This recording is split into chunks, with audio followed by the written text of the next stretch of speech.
January 26, 1945. The Colmar Pocket, eastern France. Winter had frozen the battlefield solid. Snow covered the ground. The trees were bare. And the German army, cornered and desperate, was preparing one last counterattack to hold Alsace. By this point in the war, Germany was losing everywhere. But here, in this narrow strip of frozen forest, they still had armor. They still had infantry. And they still believed they could break the Americans. At the center of that line stood a 19-year-old company commander, 2nd Lieutenant Audie Leon Murphy. He was wounded. He was outnumbered. And moments earlier, he had ordered his men to withdraw. Not because he was retreating, but because he intended to stay. Murphy's company had been reduced to fewer than 20 men. German tanks were advancing through the trees. Infantry followed close behind, using the armor as moving cover. Murphy knew what was coming. If the Germans broke through this position, the entire flank would collapse. So he made a decision that still defies logic. He told his men to pull back. Then he turned around and walked forward, alone. In front of him was a burning American M10 tank destroyer, hit minutes earlier. Its ammunition was cooking off. Flames climbed through the open turret. Murphy climbed onto it anyway. From the exposed turret, he grabbed the .50 caliber machine gun. German infantry were now advancing in the open. They believed the position had been abandoned. They believed the fight was over. They were wrong. Murphy opened fire. The first burst tore into the lead German squad. Men dropped instantly. Others scattered for cover that didn't exist. German officers tried to reorganize the attack. Murphy adjusted his fire and cut them down. The tank destroyer was still burning beneath him. Explosions shook the hull. Shrapnel tore into Murphy's legs. He didn't stop. For nearly an hour, Murphy remained exposed, firing continuously. He called artillery strikes by phone, while firing the machine gun with his other hand. German infantry kept coming and kept falling. When the ammunition finally ran dry, the ground in front of the position was littered with bodies. More than 50 German soldiers were killed or wounded. The attack collapsed. The German advance stopped cold. Only then did Audie Murphy climb down from the burning vehicle. He limped back to his men. Blood soaked his uniform. His boots were shredded by shrapnel. When his soldiers saw him, they didn't cheer. They stared, because they had just watched one man stop an army. The German attack did not stop because it ran out of men. It stopped because it lost cohesion. In the forests outside Holtzwihr, German commanders believed they were advancing against a collapsing American line. Reconnaissance reports suggested the U.S. company in front of them was exhausted, under strength, and withdrawing. They were right about one thing. The Americans were withdrawing. What they did not know, what they could not see through the smoke and snow, was that one man had stayed behind. As German infantry regrouped after the initial shock, officers attempted to reorganize their units. They assumed the machine gun fire came from a hidden position deeper in the woods. They advanced again. Murphy shifted his fire. Each burst was deliberate, each adjustment precise. Years of frontline combat had trained him to read movement instinctively. Where officers stood, where runners moved, where squads would bunch together. German soldiers later described the fire as impossible to escape. Those who survived believed they were facing a reinforced position supported by armor. In reality, it was one wounded lieutenant on a burning tank destroyer. Murphy continued calling artillery strikes. He corrected fire onto advancing infantry columns with cold accuracy. Shells fell among the trees. Snow erupted into smoke and fragments. German formations broke apart. Still, some pushed forward. German tanks attempted to advance, but without infantry support they were vulnerable. American artillery forced them to halt and withdraw. By late afternoon, the battlefield fell silent. The German attack had failed. Audie Murphy finally abandoned the tank destroyer only after the ammunition was gone and the flames threatened to engulf the turret completely. He crossed open ground under intermittent fire, moving slowly, wounded and exhausted. When he reached his men, he did not describe what had happened. He issued orders. Murphy reorganized the remnants of his company. He directed them back into defensive positions. Then, still bleeding, he led a counterattack. The Germans did not expect it. The American push retook the lost ground within minutes. Only after the fighting ended did the full scope of what had happened become clear. The field in front of the former position was scattered with German casualties. Weapons lay abandoned in the snow. Blood marked the path of retreat. U.S. officers counted the bodies. More than 50 enemy soldiers had been killed or wounded, all by one man. Murphy's superiors initially refused to believe the report. They assumed the numbers were exaggerated. They assumed artillery or supporting units had been responsible. But eyewitness accounts matched. Radio logs confirmed the artillery calls. The burned-out M10 tank destroyer stood exactly where Murphy said it would be, still smoking. Audie Murphy was ordered to the rear for medical treatment. He refused at first. Only after repeated orders did he agree to leave the line. Days later, word of the action spread through the division, then through the army. What Murphy had done was not just brave, it had stopped a breakthrough.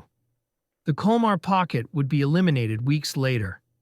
Alsace would remain in Allied hands, and one of the last German counterattacks on the Western Front had been broken by a single soldier who refused to leave. The investigation into what happened at Holzwehr began almost immediately.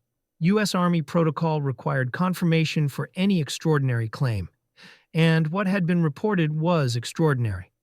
A single officer, alone, exposed, holding off an infantry and armor assault for nearly an hour.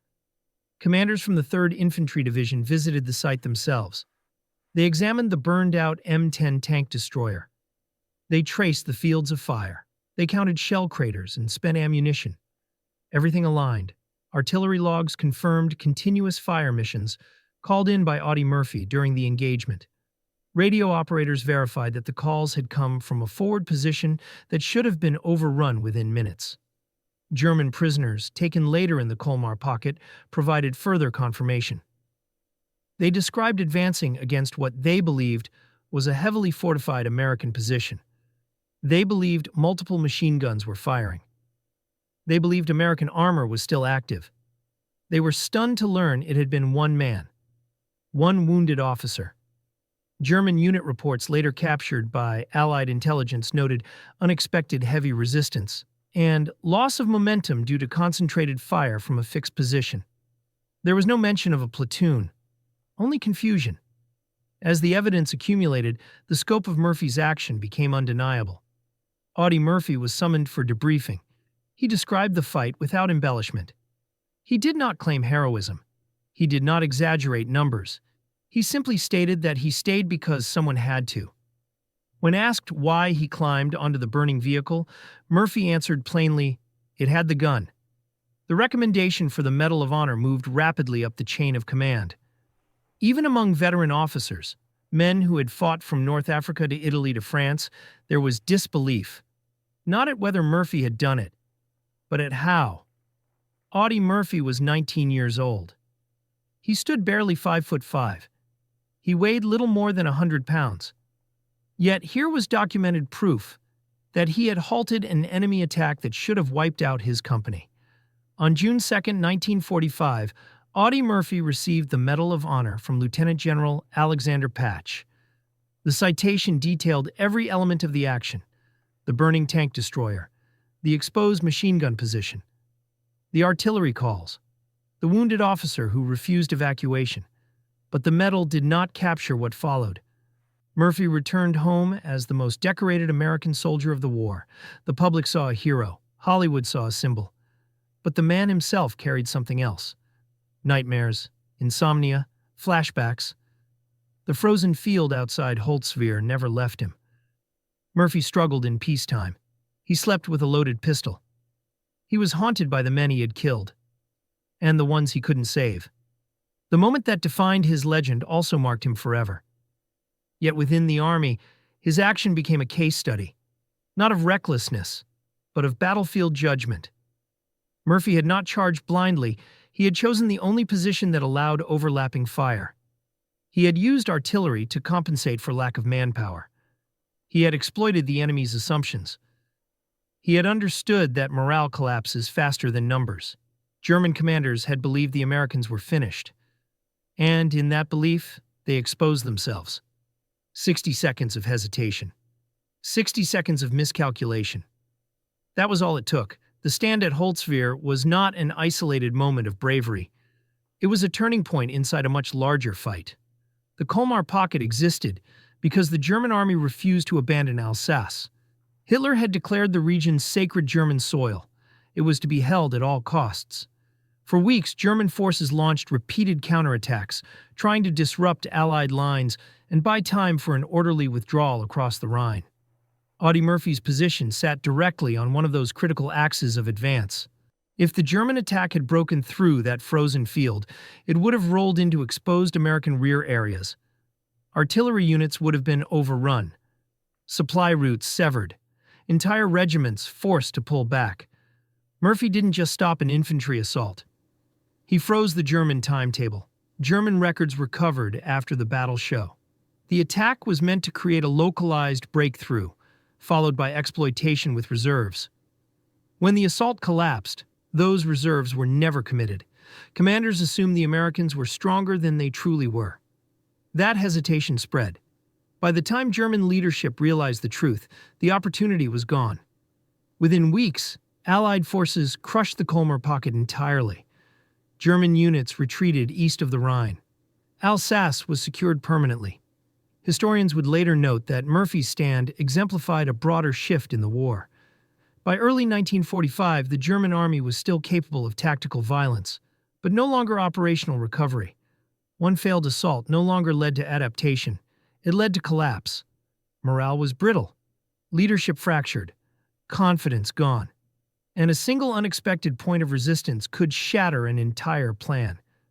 Audie Murphy never described himself as a hero. He insisted he was simply doing his job. But within the army, his action became a benchmark. Not because it was expected, but because it showed what individual initiative could still achieve, even in the mechanized slaughter of modern war. Years later, German veterans who fought in the Colmar Pocket spoke of that day. They remembered advancing confidently. They remembered sudden, devastating fire. They remembered believing they were facing an American strongpoint that didn't exist. And they remembered retreating in confusion. One man had convinced them they were outmatched. Audie Murphy survived the war. Many of the men he faced did not, and the frozen field outside Holtzwihr returned to silence. No monument marks the exact spot. No sign explains what happened there. But in the records, in the citations, in the testimonies, the moment remains. A moment when the Germans thought he was done. And 60 seconds later, the attack was gone.